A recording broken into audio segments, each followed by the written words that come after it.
अच्छा हाँ, अच्छा एक मिनट एक मिनट, आपने आपने वो सोशल मीडिया पे देखा है? एक मिनट सुन ले मैं क्या कहने लगा हूं। नवाज शरीफ बैठा हुआ है अमेरिका के सदर के साथ, हाथ में उसने पर्ची पकड़ी हुई है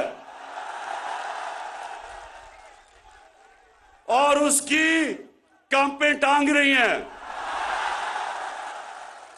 पर्ची पकड़ के वो घबराया हुआ बैठा है कि उसका आका नाराज ना हो जाए, कहीं नाराज हो गया तो उसका सारा पैसा इतनी मेहनत से जो चोरी किया हुआ है बार वो ना कहीं पकड़ा जाए। तो अब मैं वो बिलावल बच्चे की क्या बात करूं,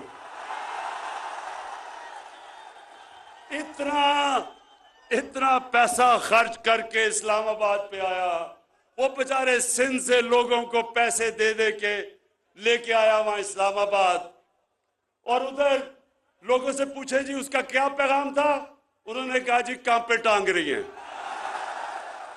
अच्छा सुने आप, दूसरी चीज देखें, मैं बाद में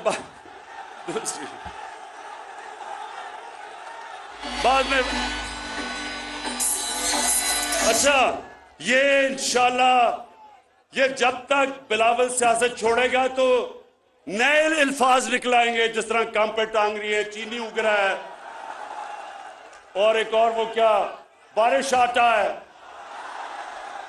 तो इंशाल्लाह ये सारी चीजें, क्योंकि जब आप एक लीडर को जबरदस्ती बनाने की कोशिश करें, क्योंकि जनाब उसके नाना साहब लीडर थे तो उसको भी आपने बनाया, यही होता है, फिर कांपे टांगती हैं।